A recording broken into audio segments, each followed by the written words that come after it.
অনেক অফিসে ED CBI গেছে, বহু জায়গায় ইনকাম ট্যাক্সের অফিসাররা রেড করেছেন, জিএসটি রেড হয়েছে, কিন্তু একটি বিশেষ অপরাধীদের সঙ্গে যারা যুক্ত আছে সেই তদন্ত প্রক্রিয়া এবং পশ্চিমবঙ্গে অধিকাংশ তদন্ত চলছে মহামান্য আদালতের নির্দেশে। একদিকে আদালতের অবমাননা, অন্যদিকে সরকারি কাজে হস্তক্ষেপ, কর্তব্যরত আধিকারিকদের উপরে আক্রমণ, তাদের কাছ থেকে কাগজপত্র ছিনিয়ে নিয়ে যাওয়া, প্রমাণ লোপের চেষ্টা, অপরাধীদের আড়াল করা, তাকে বাঁচানো, নিজের দলকে এই অপরাধ থেকে বিচ্ছিন্ন করবার যে প্রচেষ্টা মুখ্যমন্ত্রী করলেন এবং যেভাবে উনি ভারতবর্ষের গৃহমন্ত্রী, ভারতবর্ষের প্রতিরক্ষা মন্ত্রীকে আক্রমণ করলেন, এটা নজিরবিহীন হয়ে গেল। সারা দেশের মানুষ পশ্চিমবঙ্গের প্রকৃত চিত্রটি জানতে পারে। কোনো মুখ্যমন্ত্রী কোনো দপ্তরে কোনো তদন্ত চলছে, সেখানে মুখ্যমন্ত্রী সরাসরি গিয়ে এভাবে হস্তক্ষেপ করছেন, এই নিয়ে এটা 3বারের ঘটনা ঘটল। রাজীব কুমারের ক্ষেত্রে একবার হয়েছে, তিনি ধর্ণা দিয়েছিলেন, এভাবে কাড়াকাড়ি করেন। তারপরে ফিরহাদ হাকিমের ক্ষেত্রে তিনি সেখানে অবস্থান করেছেন, সেটাতে হয়তো প্রতীকী প্রতিবাদ ছিল। কিন্তু আজকে রাজ্যের মুখ্যমন্ত্রী যেভাবে একটি অফিসের মধ্যে ঢুকে গিয়ে সেটাকে দলীয় কার্যালয় হিসেবে স্থির করে দিলেন, তাহলে তৃণমূল মানে কি? এটা কি রাজনৈতিক দল? ইডি কেন হানা দিয়েছে, সিবিআই কেন গেছে, ইডি কেন তদন্ত করছে, সেটা সম্পূর্ণ ইডির ব্যাপার। আমরা ইডির মুখপাত্র নই। আমরা তো দলের পক্ষ থেকে বারবার বলেছি যে ইডি সিবিআই এর অফিসে তালা লাগিয়ে দিলেও, জিএসটি ইনকাম ট্যাক্স বন্ধ করে দিলেও পশ্চিমবঙ্গের আগামী নির্বাচনে তৃণমূল কংগ্রেস হেরে যাবে। এটা তৃণমূলের বন্ধু সরকার, ইউপিএ সরকারের কেজড প্যারট, ওই সিবিআই নয়। আজকে এই সরকারের বিরুদ্ধে, ভারত সরকারের বিরুদ্ধে কোনো দুর্নীতির অভিযোগ নেই।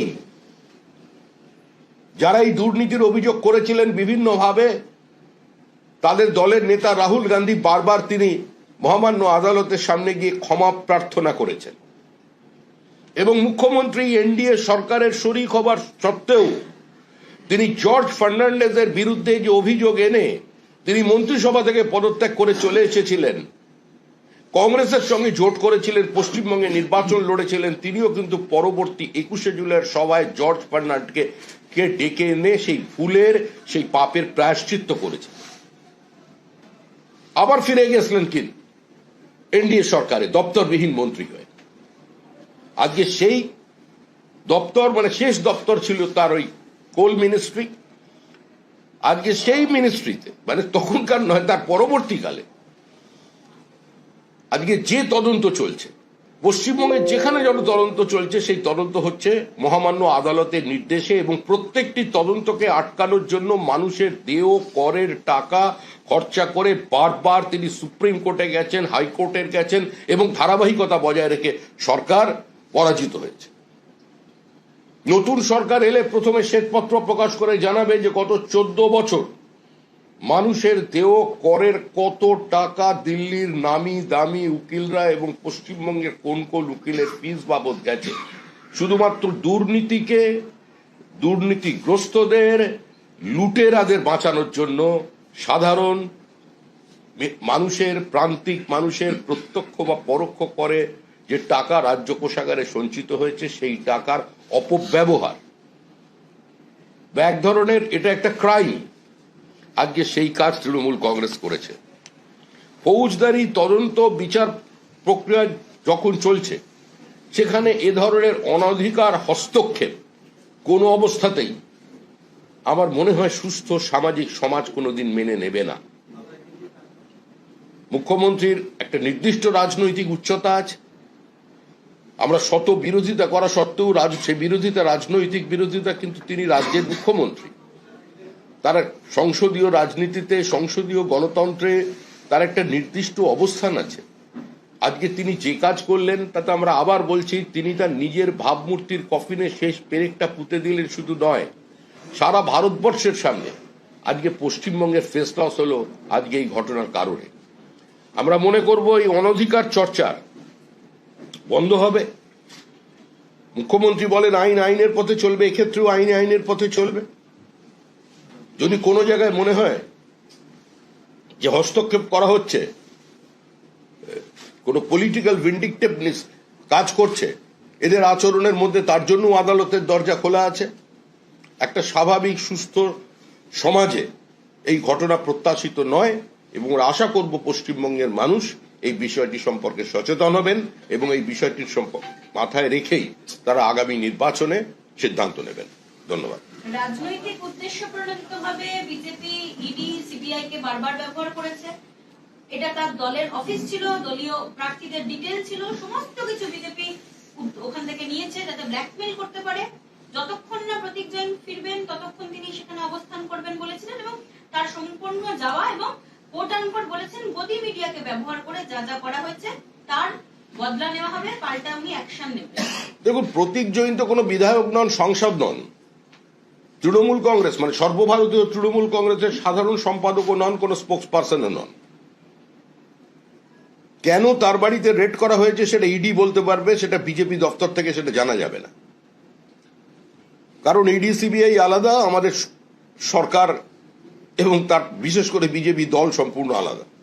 তো এই তথ্য আমাদের কাছে নেই, এর উত্তর ইডি দিতে পারে।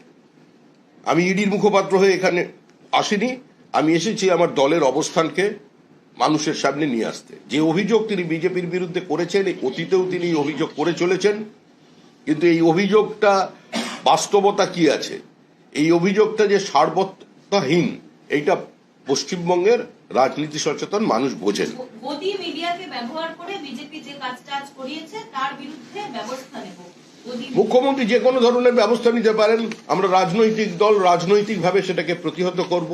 মুখ্যমন্ত্রী যদি চান কোনো আইনানুগ ব্যবস্থা আমাদের দলের উপরে নেবেন, কোন সরকারের উপর নেবেন, তাহলে দল তখন সিদ্ধান্ত নেবে।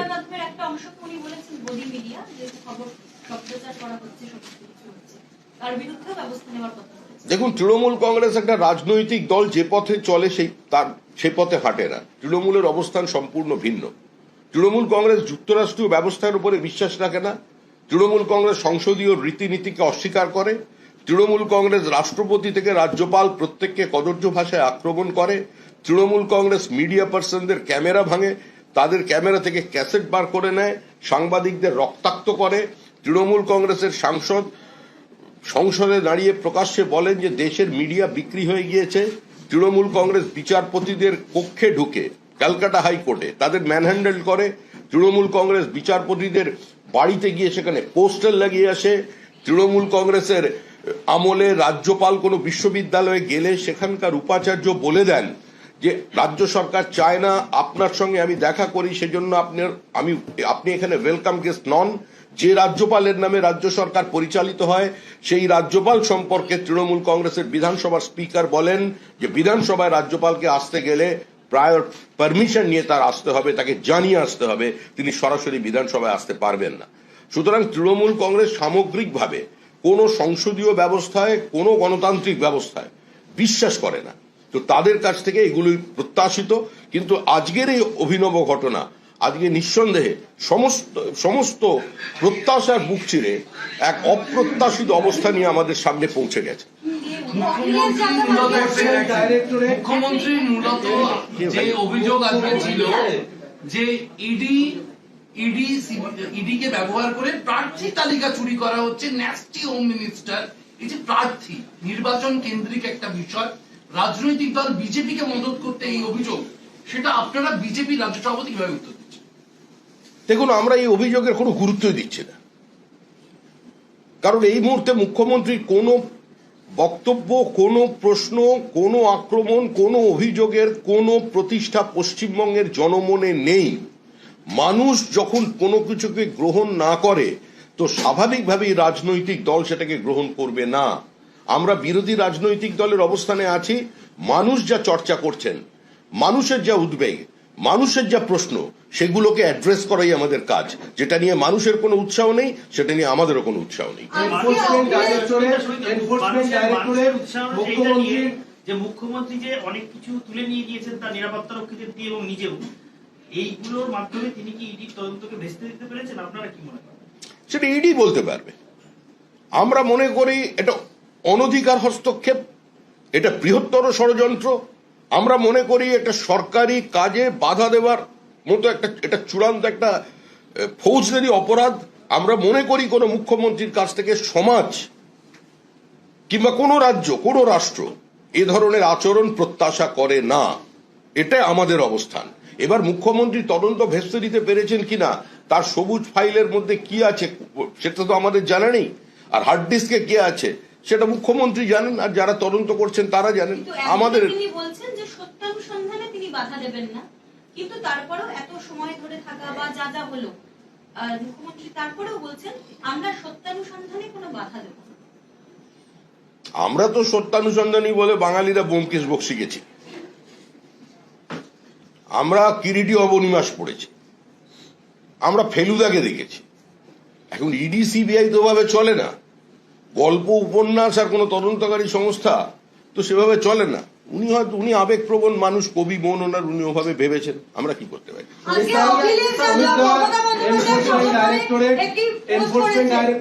মুখ্যমন্ত্রীর বিরুদ্ধে আদালতে গেলেন, মুখ্যমন্ত্রীর বিরুদ্ধে আদালতে গেলেন এনফোর্সমেন্ট ডাইরেক্টরেট। এটা এনফোর্সমেন্ট ডাইরেক্টরের বিষয়, ওদের তদন্তে বাধা পড়েছে। ওরা কিভাবে সেটাকে প্রতিহত করবে, ওরা কিভাবে রেসিপ্রোকেট করবে, সেটা সম্পূর্ণভাবে ইডির বিষয়, সেটা আমাদের কোনো বিষয় নয়।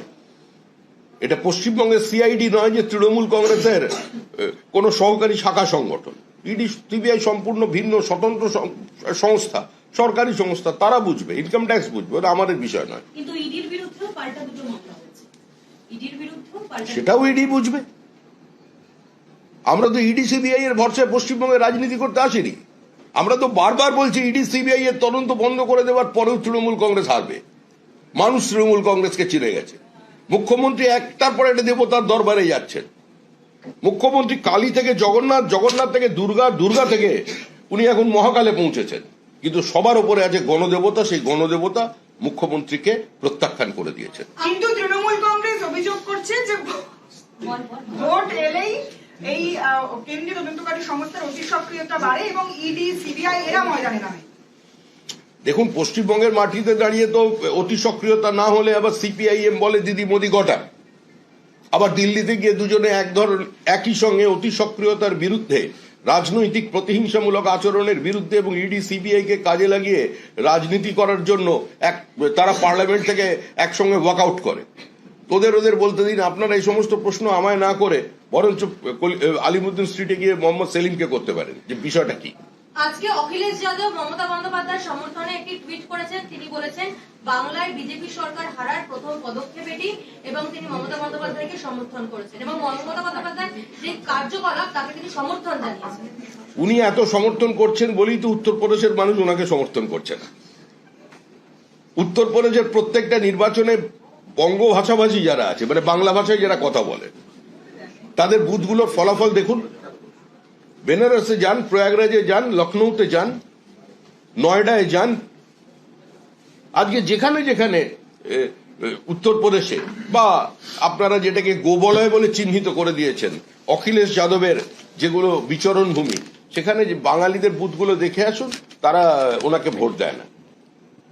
যেই তৃণমূল কংগ্রেসকে ধরবে, যেই তৃণমূল কংগ্রেসের পাশে দাঁড়াবে, তার নিশ্চিত তার বিদায়, তার বিসর্জন অনিবার্য। দিল্লিতে দেখেছেন, একমাত্র এখান থেকে দৌড়ে গিয়েছিলেন মুখ্যমন্ত্রী, টিম পাঠিয়েছিলেন, কংগ্রেস ও কেজরিওয়ালের সঙ্গে ছিল না শেষ মুহূর্তে, কিন্তু তৃণমূল কংগ্রেস ওখানে ঠিক পৌঁছে গিয়েছিল। তৃণমূল কংগ্রেস ওখানে পৌঁছে আজকে তারা অখিলেশ যাদবের মানে কেজরিওয়ালের পাশে দাঁড়িয়েছিলেন। ভাই চলে গেছে, দিদি ভাইও যাবে। অভিষেক আজকে বলছেন যে এবার আর কোনো খেলা হবে না, এবার একেবারে পদ্মফুল উপড়ে ফেলা হবে। মালদার মাটিতে দাঁড়িয়ে বললেন অভিষেক বন্দ্যোপাধ্যায়। অভিষেক তার যে, দেখুন, আমরা রাজনীতিকে খেলা বলে মনে করি না, আর ওরকম উপড়ে ফেলার লোক অনেক এসেছে। 242টা আসনে নির্বাচনে প্রতিদ্বন্দ্বিতা করে আমরা 2টো আসনে জয়লাভ করেছিলাম। মানুষ বলেছিল হাম দো হামারা দো। লোকসভায় 2টো আসন অটল বিহারী বাজপেয়ী আর লালকৃষ্ণ আদবানি নেতা, কিন্তু আমাদের কারোর হাত ধরে এগিয়ে আসতে হয়নি, মতাদর্শকে জলাঞ্জলি দিতে হয়নি। তিনি যে রাজনৈতিক দলের উত্তরাধিকারী হিসেবে কাজ করছেন, যদি অটল বিহারী বাজপেয়ী এবং লালকৃষ্ণ আদবানি সেদিন কংগ্রেসের প্রচন্ড লেবার পেনের সময় গর্ভগৃহে না থাকতেন, এই দলটারই জন্ম হতো না। আপনাদের যখন বৈঠক চলছিল সুমিতদা, আজকে যখন আপনাদের বৈঠক চলছিল ওখানে নাড্ডাজির উপস্থিতিতে, সেই সময় মুখ্যমন্ত্রী নিরাপত্তার দায়িত্বে থাকা যে টিম, সেখান থেকে ডিআইজি সিকিউরিটি সুমিত কুমার হঠাৎ হোটেল চত্বরে হাজির হন। তিনি হঠাৎ সংবাদ মাধ্যমকে দেখে আবার পিছন থেকে হাঁটতে শুরু করেন। সবাই প্রশ্ন করে, উনি বলেন আমি একজনকে খুঁজতে এসেছিলাম, আমার কাজ করতে দিন বলে গাড়িতে আপনাদের ক্যামেরা দেখে তুমি চলে যান। দেখুন, আমি ওনাকে চিনিও না, কিসের জন্য এসছে সেটাও বলতে পারবো। আমরা উত্তম কুমারের নাম শুনেছি, অমিত কুমারের নাম শুনেছি, এরকমই কোনো সুমিত কুমার হতে পারে, এ নিয়ে আমাদের কোনো মাথা ব্যথা নেই। সৌমিকদা, আপনি ইতিমধ্যেই প্রতিরক্ষা মন্ত্রী, স্বরাষ্ট্রমন্ত্রীর কথা বললেন, তার পাশাপাশি মুখ্যমন্ত্রী আরো দুজনের কথা বলেছেন, বিরোধী দলনেতার নাম করেছেন এই স্ক্যামের সঙ্গে যুক্ত থাকা, এবং আপনাদের দলের সদ্য সহসভাপতির পদে যাওয়া সাধারণ সম্পাদক থেকে জগন্নাথ চট্টোপাধ্যায়ের নাম করেছেন। দেখুন, মুখ্যমন্ত্রীর কাছে যদি কোনো নির্দিষ্ট তথ্য প্রমাণ থাকে তিনি সেটা সামনে নিয়ে আসতে পারেন। মুখ্যমন্ত্রী এ ধরনের প্রতিহিংসামূলক বক্তব্য যদি রাখেন তাহলে তার কাছে নির্দিষ্ট অভিযোগ থাকলে তিনি সেটা সামনে নিয়ে আসতে পারতেন। আমরা তো এর আগেও বলেছি, সেটা ইডিকে দিন, কোর্টে গিয়ে ইডিকে প্রশ্ন করুন যে এই নাম আছে, কেন একে ডেকে পাঠানো হবে না। বিষয়টা এটা নয়, পশ্চিমবঙ্গের মানুষের সামনে তৃণমূল কংগ্রেস এক্সপোজড হয়ে গেছে, এবং আজকে যেটুকুনি বাকি ছিল মুখ্যমন্ত্রী ফাইল কেড়ে, হার্ড ডিস্ক কেড়ে সেটা কি এস্টাবলিশ করে দিয়েছেন। আজকের পরে তৃণমূল কংগ্রেসের ক্ষমতায় থাকার কোনো নৈতিক কিংবা রাজনৈতিক অধিকার নেই। কিন্তু আরেকটা বিষয় তো আছে, আর না। মুখ্যমন্ত্রী কিভাবে ফাইল বা হার্ড ডিস্ক কাটতে পারেন? ইডি একটা জায়গায় সেন্ট্রাল এজেন্সি, তারা ইনভেস্টিগেশনে গেলেন। মুখ্যমন্ত্রী নির্দিষ্ট রাজনৈতিক উচ্চতা এবং তার ক্ষমতার অপব্যবহার করেছেন। আপনি কি মনে করেন যে মুখ্যমন্ত্রী যদি করেন, ইডি তার হাত থেকে ঝাঁপিয়ে পড়ে একজন মুখ্যমন্ত্রীর হাত থেকে, মহিলার হাত থেকে ফাইল কাটতে শুরু করবেন? এই দৃশ্য কি প্রত্যাশিত ছিল? এটা কোনো সুস্থ স্বাভাবিক সমাজে কাম্য? মুখ্যমন্ত্রী তার রাজনৈতিক উচ্চতাকে, তার প্রশাসনিক ক্ষমতার অপব্যবহার করেছেন সেখানে ঢুকে।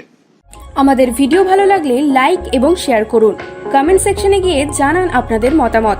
আরও ভিডিও পেতে আমাদের চ্যানেল সাবস্ক্রাইব করুন এবং প্রতি মুহূর্তে খবরের আপডেট পেতে প্রেস করুন বেল আইকন।